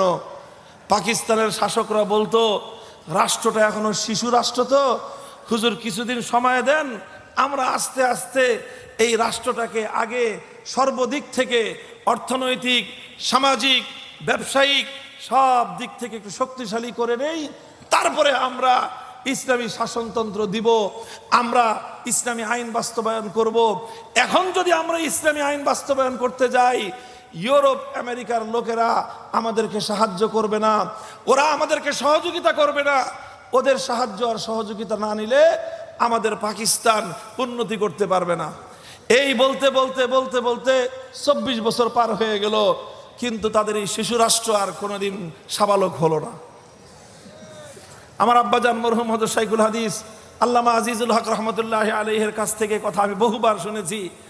তিনি বলতেন যে আমরা তখন পাকিস্তানিদেরকে বললাম যে একটা শিশু সন্তান, মেয়ে হলে 9 থেকে 12 বছরের মধ্যে সাবালিকা হয়ে যায়, ছেলে হলে সর্বোচ্চ 12 থেকে 15 বছরের মধ্যে সাবালক হয়ে যায়। পাকিস্তান শিশু রাষ্ট্র শুনতে শুনতে 24 বছর তোমরা পার করে দিলা, কোরআনী সংবিধান তোমরা দিলা না। আমরা তখন বললাম যেই রাষ্ট্র আর যেই শিশু 24 বছরেও সাবালক হয় না, যেই শিশু 24 বছরেও বালেগ হয় না, ও আর কোনোদিন বালেগ হবে না, এই পোলাপান রাখার দরকার নেই। তখন আমরা এই দেশটাকে ভেঙ্গে খান খান করলাম। আমরা তখন পাকিস্তানিদেরকে বলে দিলাম আসসালাম, কোরআনের সংবিধান বাস্তবায়নের জন্য যে পাকিস্তান কায়েম করা হয়েছিল, সেখানে যদি কোরআনের আইন বাস্তবায়ন না করা যায়, পাকিস্তানের গদিতে আগুন ধরাও। এই যখন পাকিস্তানিদের সঙ্গে আলেম সমাজের দ্বিধাদ্বন্দ্ব, আলেম সমাজের যখন এটা নিয়ে তাদের সঙ্গে দ্বন্দ্ব আর লড়াই চলছে, আলেমরা বলতেছে যে উদ্দেশ্যে, যে অঙ্গীকার করে মুসলমানদের জন্য আলাদা ভূখণ্ড নেওয়া হয়েছিল, সে অঙ্গীকার তোমরা বাস্তবায়ন করো, আমরা কোরআনের সংবিধান চাই। তারা বলতে থাকলো শিশু রাষ্ট্র, শিশু রাষ্ট্র, শিশু রাষ্ট্র। এই কথা যখন চূড়ান্ত পর্যায়ে চলে গেল, 1970 সালে একটা জাতীয় নির্বাচন আসলো। সেই জাতীয় নির্বাচনের সময় প্রথম এই এক রাজনৈতিক কৌশল নিল তখনকার এই বাংলাদেশের একজন নেতা শেখ মুজিবুর রহমান সাহেব, তিনি বললেন 1970-এর জাতীয় নির্বাচনের সময় ইশতেহার ঘোষণা করলেন, নির্বাচনী ম্যানিফেস্টো দিলেন, বললেন নৌকা মার্কায় ভোট দাও, যদি আমরা ক্ষমতায় যেতে পারি, নৌকা যদি ক্ষমতায় যেতে পারে, তাহলে এদেশে কোরআন সুন্নাহ বিরোধী কোনো আইন থাকবে না, কোরআন সুন্নাহ বিরোধী কোনো আইন থাকবে না। এই সর্বপ্রথম তিনি মেনে নিলেন যে এদেশে কোরআন সুন্নাহর বিরুদ্ধে কোনো আইন চলবে না। এই অঙ্গীকার করার পর এদেশের মানুষ গড়পড়তায় নৌকা মার্কায় মারল সিল, গড়পড়তায় মানুষ সবাই নৌকায় সিল মেরে বাক্স ভরে দিল। নির্বাচনে তিনি জিতে গেলেন। তিনি জিতলেন ঠিক, পশ্চিম পাকিস্তানের গাদ্দারেরা তারা বাংলাদেশের মুসলমানদের হাতে ক্ষমতা হস্তান্তর করলো না, বরং ক্ষমতা হস্তান্তর না করে 1971 সালের 25শে মার্চের ভয়াল রাতে তারা নিরস্ত্র বাঙালিদের উপর সশস্ত্র বর্বর হামলা চালালো। 26শে মার্চ বাংলার মানুষেরা তারা স্বাধীনতার যুদ্ধের জন্য ঝাঁপায়ে পড়লো। 9 মাসের রক্তক্ষয়ী মুক্তিযুদ্ধের মধ্য দিয়ে 1971-এর 16ই ডিসেম্বর বাংলাদেশ স্বাধীনতা অর্জন করলো। বাংলাদেশের স্বাধীনতা অর্জন করার কিছুদিন পরে শেখ মুজিবুর রহমান সাহেব এই পূর্ণ সময়টাতেই পাকিস্তানের জেলখানায় তিনি আপ্যায়িত হয়েছেন। জেলখানা থেকে মুক্ত হয়ে লন্ডনে গিয়েছেন। ভারতের ইন্দিরা গান্ধীর সঙ্গে সাক্ষাৎ করে, দেখা সাক্ষাৎ করে, কথাবার্তা বলে তিনি যখন বাংলাদেশে আসবেন, তখন শ্রীমতী ইন্দিরা গান্ধী শেখ মুজিবুর রহমান সাহেবের মুজিব কোটের পকেটের মধ্যে একটা চিরকুট ধরায় দিলেন। আর সেই চিরকুটের মধ্যে লেখা থাকলো, তুমি যে দেশ গঠন করবা, তোমরা যেই দেশটা স্বাধীন করেছো, সেই দেশের সংবিধান কোরআন সুন্নাহর সংবিধান হবে না। তুমি 70 সালের নির্বাচনে জাতির সঙ্গে যে অঙ্গীকার করেছিলা, সে অঙ্গীকারের সঙ্গে তোমাকে গাদ্দারি করতে হবে, বিশ্বাসঘাতকতা করতে হবে। তুমি একটা সংবিধান তৈরি করবা, যেই সংবিধানের 4টি মূলনীতি হবে জাতীয়তাবাদ, ধর্মনিরপেক্ষতাবাদ, গণতন্ত্র আর সমাজতন্ত্র। কোরআন বিরোধী 4 মূলনীতির মাধ্যমে বাংলাদেশের সংবিধান তৈরি করবার জন্য একটা প্রেসক্রিপশন তার পকেটের মধ্যে ঢুকায় দিল। আর সেই প্রেসক্রিপশন নিয়ে শেখ মুজিবুর রহমান সাহেব বাংলাদেশে এসে জাতির সঙ্গে কৃত তার সেই অঙ্গীকার এবং ওয়াদার কথা ভুলে গিয়ে সর্বপ্রথম বাংলার 7 কোটি মানুষের সঙ্গে তিনি গাদ্দারি করে কোরআন সুন্নাহ বিরোধী কোনো আইন তৈরি না করবার সেই অঙ্গীকার থেকে তিনি সরে গিয়ে কোরআনের জায়গায় ইসলাম বিরোধী ধর্মনিরপেক্ষতা নামক কুফরি মতবাদ জাতির উপর চাপিয়ে দিলেন। মুহতারাম হাজিরিন, ধর্মনিরপেক্ষতাবাদ দিয়ে অনেক লম্বা কথা, এক আলোচনায় এত কিছু বলা যাবে না। পরিষ্কার মনে রাখবেন, ইসলামের কালেমা হলো ইবাদতের একমাত্র উপযুক্ত কে? ইসলামের কালেমা হলো আইন চলবে একমাত্র কার? ধর্মনিরপেক্ষ মতবাদের কালেমা হলো এই যে আইন করার ক্ষেত্রে আল্লাহর বিধানের দিকে লক্ষ্য রাখা যাবে না। ধর্মনিরপেক্ষতার মূল সূত্রই হলো রাষ্ট্র পরিচালনার ক্ষেত্রে কোরআন সুন্নাহর কোনো নির্দেশনা মানা যাবে না। এটাই হলো ধর্মনিরপেক্ষতা। এই জন্য ধর্মনিরপেক্ষতাকে অনেকে একটা রাজনৈতিক মতবাদ হিসেবে আপনারা বুঝে থাকেন। যারা ধর্মনিরপেক্ষতাকে, সেকুলারিজমকে শুধুমাত্র একটা রাজনৈতিক মতবাদ মনে করেন, মস্ত বড় ভুল।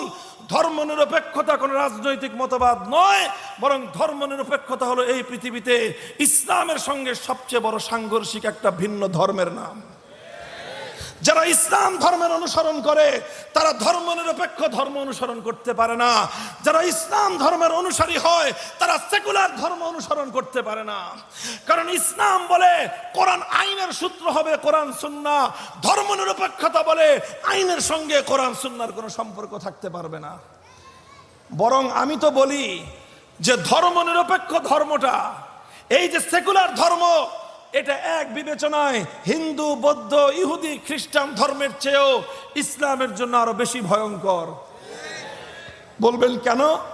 কারণ হলো এই, একজন মানুষ যদি হিন্দু হয় সবাই বুঝে যে ও মুসলমান না। কথা বলেন? কোন মানুষ কোন হিন্দুকে কোনোদিন মুসলমান মনে করে? কারণ হিন্দু তো হিন্দুই, আবার মুসলমান হয় কিভাবে? কোন মানুষ যদি বৌদ্ধ, খ্রিস্টান হয়, কেউ কাউকে মুসলমান মনে করে? তার জন্য এই জন্য তাকে ইসলামের দাওয়াত দেয়, ভাই তুমি ইসলামের কালিমা গ্রহণ করো, চিরস্থায়ী জাহান্নাম থেকে তুমি মুক্তি পেয়ে যাবা। এই জন্য একজন মানুষ একসাথে হিন্দু আর মুসলিম হতে পারে না, একজন মানুষ একসাথে খ্রিস্টান আর মুসলমান হতে পারে না, একজন মানুষ একই সঙ্গে বৌদ্ধ ইহুদি আর মুসলমান হতে পারে না। কারণ সবাই জানে হিন্দু বৌদ্ধ ইহুদি খ্রিস্টান হলে মুসলমান হওয়া যায় না। কিন্তু মানুষ এটা জানে না যে সেকুলার হলেও মুসলমান হওয়া যায় না। এই জন্য আজ গোটা মুসলিম সমাজের মধ্যে মুসলিম নামধারী সেকুলারে ভরে গেছে। সেকুলার মুসলিম অর্থ হলো হিন্দু মুসলিম, সেকুলার মুসলিম মানেই হলো হিন্দু মুসলিম, সেকুলার মুসলিম মানেই হলো খ্রিস্টান মুসলিম। আপনারা বলেন দুনিয়াতে খ্রিস্টান মুসলিম নামক কোন পদার্থ পৃথিবীতে খুঁজে পাওয়া যাবে? কোন মানুষ একই সঙ্গে খ্রিস্টান মুসলিম হতে পারে? কোন মানুষ একসঙ্গে হিন্দু মুসলিম হতে পারে? কোন মানুষ একই সঙ্গে বৌদ্ধ মুসলিম হতে পারে? হিন্দু বৌদ্ধ খ্রিস্টান যেরকম মুসলিম হতে পারে না, কোন ব্যক্তি সেকুলার হলে সেও মুসলিম হতে পারে না। আশ্চর্যজনক ভাবে এই পাশ্চাত্যের ইহুদিরা, পাশ্চাত্যের ইহুদি চক্রান্ত সারা দুনিয়ার মুসলিম সমাজের মধ্যে সেকুলারিজমের মতো বিষাক্ত এক ধর্ম চালিয়ে দিয়ে লক্ষ লক্ষ মুসলমানদের ঈমান হরণ করে তাদেরকে বেঈমান বানায়ে সেকুলার ধর্মের অনুসারী বানিয়ে মুসলমানদের সমাজকে জাহান্নামের আগুন দিয়ে জ্বালিয়ে ছারখার করে দিয়েছে। আমি বলেছিলাম সেই যে 70 সালের নির্বাচনের সময় শেখ মুজিবুর রহমান সাহেবের অঙ্গীকার ছিল কোরআন সুন্নাহ বিরোধী কোনো আইন তৈরি করা হবে না। 1971 সালে 72 সালে এসে তিনি তার সেই অঙ্গীকারের সঙ্গে গাদ্দারি করলেন, তিনি তার সেই কমিটমেন্টকে ভঙ্গ করলেন, তিনি তার সেই ওয়াদা ভঙ্গ করে কোরআন সুন্নাহ বিরোধী শুধু আইন তৈরি করলেন না, বরং সম্পূর্ণ কোরআন সুন্নাহর সঙ্গে শতভাগ সাংঘর্ষিক ধর্মনিরপেক্ষ কুফরি মতবাদের দ্বারা এক কুফরি সংবিধান এদেশের মুসলমানদের উপর চাপিয়ে দিলেন। চললো 72 থেকে 75 পর্যন্ত। ইতিহাসের ধারাটা বুঝবেন। আমার আখেরি কথা হলো, আজ আমরা যে পর্যায়ে দাঁড়িয়ে আছি, এই পর্যায়ে দাঁড়িয়ে আলেম সমাজের পক্ষ থেকে, মুসলিম জনতার পক্ষ থেকে, তাওহীদি জনতার পক্ষ থেকে, বিপ্লবীদের পক্ষ থেকে এই জাতি এবং এই রাষ্ট্র কর্ণধারদের কাছে আমাদের স্পষ্ট একটা পয়গাম দেওয়া দরকার। এটাই হলো আমার মূল মেসেজ, মূল বক্তব্য। 1972-এর পরে 75 পর্যন্ত চললো এই জিনিস। 75-এর পট পরিবর্তনের পরে যারা ক্ষমতায় আসলেন কিছু কিছু চেঞ্জ করতে চেষ্টা করলেন। সেই চেঞ্জিং এর মধ্যে কয়েকটা গুরুত্বপূর্ণ চেঞ্জিং ছিল। 3টা বড় বড় গুরুত্বপূর্ণ পরিবর্তন হয়েছে। সেই পরিবর্তনগুলোর মাধ্যমে পরিপূর্ণ না হলেও সেই সেকুলার মতবাদ থেকে একটু করে ইসলামের দিকে দেশকে, সংবিধানকে এগিয়ে আনার চেষ্টা করা হয়েছে। তার মধ্যে প্রথম ছিল সংবিধানের শুরুতে বিসমিল্লাহির রহমানির রহিম সংযুক্ত করা হলো। 2 নম্বর, সংবিধানের শুরুতে সব কিছুর জন্য আল্লাহর উপর অবিচল আস্থা এবং বিশ্বাসকে সংবিধানের মূল ভিত্তি হিসেবে স্থাপন করা হলো। আল্লাহর উপর অবিচল আস্থা এবং বিশ্বাস, এই ভিত্তি যখন স্থাপিত হয়, আসলে এই ভিত্তির মাধ্যমেই সংবিধানের মধ্যে কোরআন সুন্নাহ বিরোধী যতগুলো ধারা আছে সবগুলো ধারা স্বয়ংক্রিয়ভাবে বাতিল হয়ে যাওয়ার কথা। এই জন্যই এই কথাটা বুঝতে পেরেছে এই সেকুলার ধর্মের ধ্বজাধারীরা। এই জন্য সুযোগ পাওয়ার পর সর্বপ্রথম তারা সংবিধান থেকে আল্লাহর উপর অবিচল আস্থা এবং বিশ্বাসকে তারা মুছে ফেলেছে। কারণ আল্লাহর উপর অবিচল আস্থা এবং বিশ্বাস যদি থাকে, তাহলে কোরআন সুন্নাহ বিরোধী কোনো আইন, কোনো নীতি, কোনো সংবিধানের ধারা এখানে থাকতে পারে না। মুহতারাম হাজিরিন, আস্তে আস্তে আজ আমরা যে পর্যায়ে এসে এখন দাঁড়িয়েছি, আমাদের এই সংবিধানের মধ্যে প্রায় 17 বার অ্যামেন্ডমেন্ট এসেছে, 17 বার 18 বার সংশোধনী এসেছে। এই সব সংশোধনীর পর এখন বাংলাদেশের সবচেয়ে যেই আওয়াজ চারিদিক থেকে শোনা যায়, সেই আওয়াজের নাম হলো সংস্কার, সংস্কার, সংস্কার। কথা বলেন। চারিদিক থেকে সংস্কারের আওয়াজ। আমরা আমাদের স্পষ্ট দ্ব্যর্থহীন সংস্কারের কথা তুলে ধরতে চাই। আমরা শুধুমাত্র লিখিত একটা পত্রের মাধ্যমে রাষ্ট্রীয় কর্ণধারদের কাছে টেবিলের আলোচনায় নয়, জাতির সামনে আমাদের বক্তব্য আমরা স্পষ্ট ভাষায় তুলে ধরতে চাই। হে মুসলিম সমাজ, হে মুসলমানদের মধ্যে যারা আল্লাহর একত্ববাদকে বিশ্বাস করো, সময় এসেছে এই একত্ববাদকে বক্ষে ধারণ করবার এবং সেই একত্ববাদের বিশ্বাসকে তোমার সমাজে স্থাপন করার। কারণ কারণ তুমি যদি তোমার এই একত্ববাদ তাওহীদ ফিল হাকিমিয়াহকে যদি তুমি জায়গা মতো বাস্তবায়ন করতে না পারো, পদে পদে তুমি মুসলিম হওয়া সত্ত্বেও তোমাকে ঈমান বিধ্বংসী কার্যকলাপের সঙ্গে সম্পৃক্ত হতে হয়। এই যে দেখেন, যে কোনো জাতীয় দিবস আসলে আমাদের বাংলাদেশের যে জাতীয় ক্যান্টনমেন্ট আছে, সেই ক্যান্টনমেন্টের মধ্যে একটা শিখা অনির্বাণ আছে। কি অনির্বাণ? অর্থাৎ আগুন জ্বলছে তো জ্বলছে, সেই যে জ্বালাইছে আর কোনোদিনই আগুন নিভে না। সেই আগুনের সামনে গিয়ে 16ই ডিসেম্বর, 26শে মার্চ, 21শে ফেব্রুয়ারি সহ প্রত্যেকটি জাতীয় দিবসের সময় সেই আগুনকে গিয়ে সম্মান জানাতে হয়, স্যালুট দিতে হয়। রাষ্ট্রীয় কোনো অতিথি আসলে, বিদেশ থেকে কোনো সেনাপ্রধান বা উচ্চপদস্থ সেনা কর্মকর্তারা বাংলাদেশে আসলে বাংলাদেশের মুসলমানের সন্তান সেনাপ্রধান সহ সেখানে গিয়ে অগ্নি পূজারীদের মতো আগুনের সামনে গিয়ে নীরবতা পালন করতে হয়, যেটা স্পষ্ট শিরকি সংস্কৃতি, যেটা স্পষ্ট শিরক। আগুনকে এভাবে সম্মান জানানো কোন মুসলমানের পক্ষে, যে একত্ববাদকে বিশ্বাস করে, আল্লাহর একত্ববাদে বিশ্বাসী কোন মুসলিম আগুনকে স্যালুট জানাতে পারে না। 21শে ফেব্রুয়ারি আসলেই সকল জায়গায় মৃত ব্যক্তিদের নামে, শহীদদের নামে বেদি তৈরি করা হয়, আর সেই বেদির মধ্যে ফুলের স্তবক তৈরি করা হয়, পুষ্পস্তবক অর্পণ করা হয়। এটা এমন একটা সেনসিটিভ বিষয়, কেউ এটা নিয়ে আমরা কথা বলি না। কারণ কিছু বলতে গেলেই বলা হবে যে আমরা 21-এর চেতনা বিরোধী। আমরা 21-এর চেতনা বিরোধী না। 1952 সালের 21শে ফেব্রুয়ারি জীবন দিয়েছিল আমাদের ভাইয়েরা আব্দুল সালাম, রফিকুল ইসলাম, আব্দুল জব্বার। এরা সবাই মুসলিম মায়ের সন্তান ছিল। এই সকল মুসলিম সন্তানেরা তারা তাদের মাতৃভাষা বাংলার প্রতি যখন বৈষম্য হয়েছে, সেই বৈষম্যের বিরুদ্ধে, সেই জুলুমের বিরুদ্ধে কথা বলতে গিয়ে অকাতরে তাদের জীবন গিয়েছে। তারা কোনো শিরকি সংস্কৃতি বাস্তবায়নের জন্য জীবন দেয় নাই। কিন্তু সেকুলার রাষ্ট্র, সেই সেকুলার রাষ্ট্র এবং সেই সেকুলার ব্যবস্থাপনা সেই সকল শহীদদের জায়গায় কিছু বেদি তৈরি করলো, আর সেই বেদিতে খালি পায়ে হেঁটে গিয়ে সেখানে ফুল দিতে হয়। অথচ ইসলাম ধর্ম মতে, কোরআন সুন্নাহর স্পষ্ট ফতোয়া মতে কোন মৃত ব্যক্তির কবর অথবা তার স্মৃতি ফলকের উপর কোন ফুল অথবা কোন ফুলের স্তবক অর্পণ করা, এটা স্পষ্ট শিরকি সংস্কৃতি, ইসলামে হারাম এবং নিষিদ্ধ। অথচ মুসলমানদের দেশের এত বড় একটি জাতীয় দিবসে সেখানে এই শিরকি সংস্কৃতির বিরুদ্ধচারণ করার উপায় নাই। কারণ সেটার বিরুদ্ধে কোরআনের ফতোয়ার কথা বলতে গেলে ওরা বলবে যে এরা 21-এর চেতনার পরিপন্থী। আমরা বলি যে না, আমরা 21-এর চেতনার পরিপন্থী না। আমরা মাতৃভাষার সম্মান এবং মর্যাদার পক্ষের শক্তি, কিন্তু আমরা শহীদ মুসলমানদের জন্য শিরকি সংস্কৃতির মাধ্যমে শ্রদ্ধা প্রদর্শনে বিশ্বাসী না। আজ এই যে বাংলাদেশের যে সংসদ রয়েছে, এই সংসদে যদি কোনো ব্যক্তিকে সংসদ সদস্য হিসেবে শপথ নিতে হয়, তাহলে সেই শপথের মধ্যে এমন কথা, এমন শপথনামা রয়েছে, যেই শপথনামা পরিপূর্ণভাবে বাস্তবায়ন করতে গেলে একজন মানুষকে তাওহীদ ফিল হাকিমিয়াহ, আল্লাহর একত্ববাদের সঙ্গে বিশ্বাসঘাতকতা করতে হয়। এই সংবিধানের আলোকে একটা দৃষ্টান্ত দিয়ে আমি আলোচনা সমাপ্তির দিকে নিচ্ছি, খুব ভালো করে বুঝেন। বাংলাদেশের চলমান সংবিধানের আলোকে একটা নির্বাচন কমিশন আছে। কি আছে?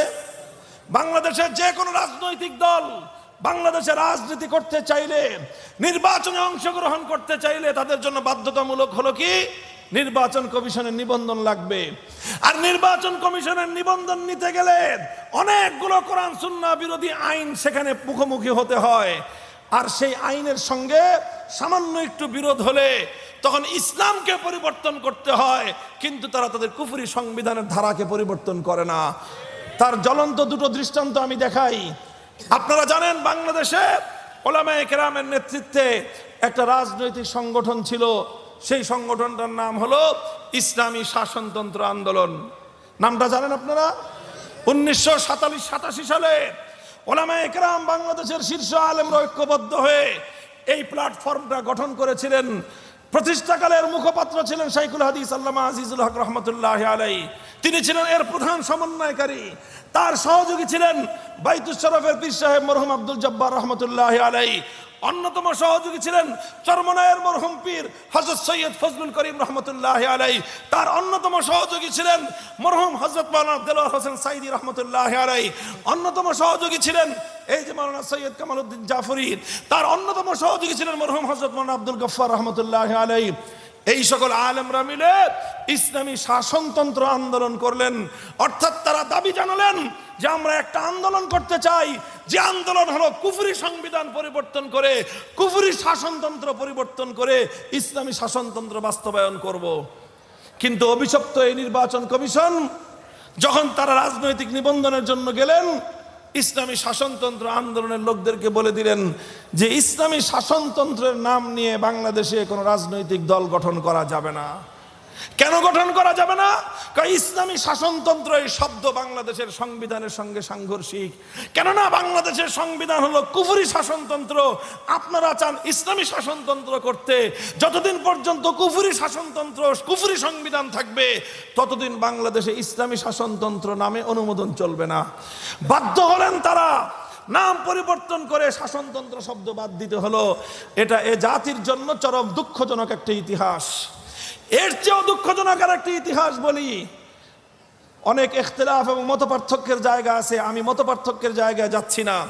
বাংলাদেশে একটা অনেক বড় রাজনৈতিক এবং ইসলামী সংগঠন আছে, নাম হলো বাংলাদেশ জামাতে ইসলামী। জানেন, এই বাংলাদেশ জামাতে ইসলামীর নিবন্ধন হাইকোর্ট থেকে বাতিল করা হয়েছে। হাইকোর্ট বলেছে তাদের নিবন্ধন বাতিল, তারা নিষিদ্ধ। কেন বাতিল করেছে হাইকোর্ট? তারা মাওলানা মওদুদী সাহেবের অনুসরণ করে, এই জন্য। তারা সাহাবায়ে কেরামকে মেয়ারে হক মানে না, এই জন্য। তাদের সঙ্গে ওলামায়ে কেরামের কিছু বিষয়ে মতপার্থক্য আছে, এই জন্য না। ওলামায়ে কেরাম বুঝো, বাংলার মুসলমান হৃদয়ে তোমাদের রক্তক্ষরণ হয় না, তোমরা এখনো হাসো, অথচ তোমার বাংলাদেশের ইতিহাস, তোমার বাংলাদেশের এই মর্মান্তিক ঘটনা তোমরা কেউ পর্যবেক্ষণ করো না। হাইকোর্ট বলেছে বাংলাদেশ জামাতে ইসলামের সংবিধানের মধ্যে, গঠনতন্ত্রের মধ্যে একটা কথা বলা হয়েছে, সেটা হলো আল্লাহর সার্বভৌমত্বের কথা। সুতরাং যেখানে তারা আল্লাহর সার্বভৌমত্বের কথা বলল, বাংলাদেশের সংবিধান আল্লাহর সার্বভৌমত্বকে বিশ্বাস করে না। এই জন্য হাইকোর্ট বাংলাদেশ জামাতে ইসলামের নিবন্ধন বাতিল করেছিল। মুহতারাম হাজিরিন, আমরা অনেকে তখন বগল বাজাইছি, মনে করছি জামাতে ইসলাম বন্ধ হয়েছে, ভালো হয়েছে। জামাতে ইসলাম বন্ধ হওয়া নিয়ে আমার কোনো প্রসঙ্গ না, কিন্তু কথা হলো বন্ধটা হলো কি জন্য? বন্ধ হয়েছে আল্লাহর সার্বভৌমত্বের কথা বলার অপরাধে। ও মুসলমান, কোন দেশে বসবাস করো, যেই দেশে আল্লাহর কোরআনের আইন বাস্তবায়নের জন্য রক্ত দিয়েছিল তোমার পূর্বপুরুষরা, যে দেশে আল্লাহর আইন বাস্তবায়নের জন্য রক্ত দিয়েছিল তিতুমিররা, যে দেশে আল্লাহর আইন বাস্তবায়নের জন্য রক্ত দিয়েছিল শরীয়তুল্লাহরা, যে দেশে আল্লাহর আইন বাস্তবায়ন করার জন্য রক্ত দিয়েছিল মুসলমানদের বীর শহীদানরা, সেই রক্তের সঙ্গে গাদ্দারি করে আজ মুসলমানদের বুকের উপর কুফরি সংবিধান চাপিয়ে দেওয়া হয়েছে। মুসলমানদের উচিত ঐক্যবদ্ধভাবে লড়াই করে রক্ত দিয়ে শাহাদাতের মাধ্যমে কুফরি সংবিধান বঙ্গোপসাগরে ভাসিয়ে দেওয়া। আমাদেরকে সমাজ এবং রাষ্ট্রীয় জীবনের প্রতিটি পদে পদে এভাবেই অনেক সময় খুশিতে, অনেক সময় বাধ্য হয়ে, অনেক সময় জেনে আর অনেক সময় না জেনে, অনেক সময় বুঝে অনেক সময় না বুঝে প্রতিনিয়ত আমাদেরকে কুফরির সামনে মাথা নত করে চলতে হচ্ছে।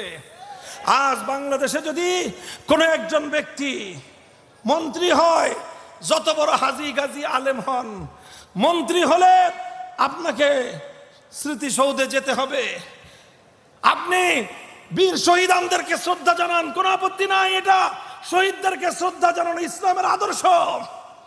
শহীদদের প্রতি শ্রদ্ধা জ্ঞাপন করা, শহীদদের স্মৃতিকে আমলিন করে রাখা, শহীদদের স্মৃতিকে চিরজাগরুক করে রাখা, এটা আল্লাহর কোরআনের আদর্শ।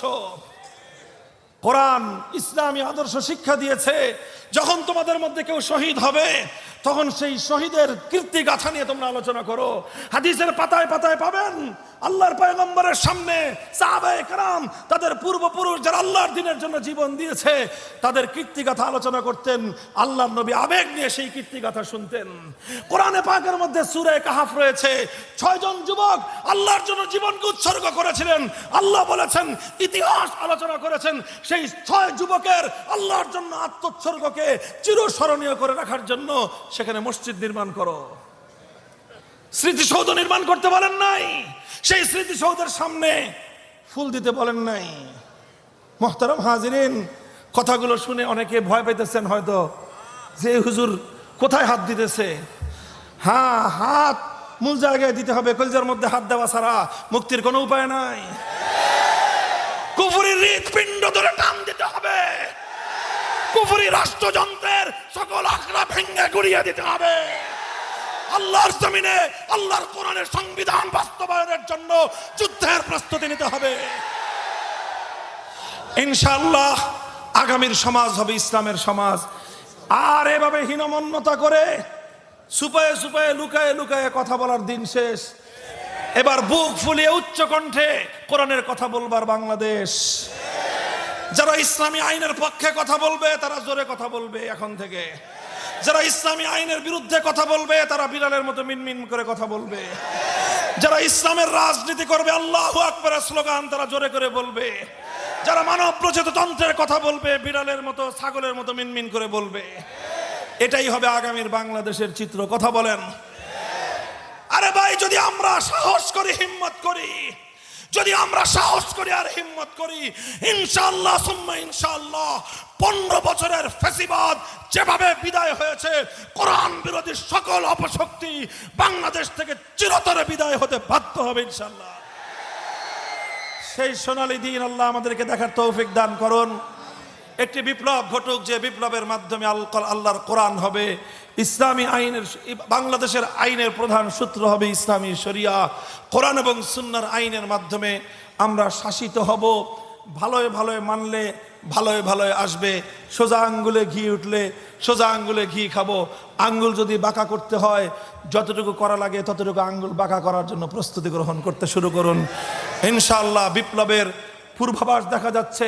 পূর্ব দিগন্তে সূর্য উদিত হওয়ার আগ মুহূর্তে যেরকম সুবহে সাদেক উদিত হয়, বুঝতে আর বাকি থাকে না কিছুক্ষণ পরে সূর্যের উদয় হবে। 5ই আগস্টের বিপ্লব ইসলামী বিপ্লবের সূর্যোদয় না হলেও ইসলামী বিপ্লবেের সুবহে জাদিদ, সুবহে সাদেক উঠেছে। এবার ইনশাআল্লাহ ইসলামী বিপ্লবের সূর্যের উদয় হবে। আমরা আসুন সকলে ঐক্যবদ্ধ হই, ইসলামপন্থীদের মধ্যে সকল ভেদাভেদের দেয়ালগুলো ভেঙে গুড়িয়ে দিয়ে হাতে হাত রাখি। ইনশাআল্লাহ আমাদের সেই পূর্বপুরুষদের কাঙ্ক্ষিত সোনার মাতৃভূমি, আল্লাহর দেওয়া এই নিয়ামতে আল্লাহর আইনের মাতৃভূমি আমরা গড়ে তুলতে সক্ষম হব ইনশাআল্লাহ।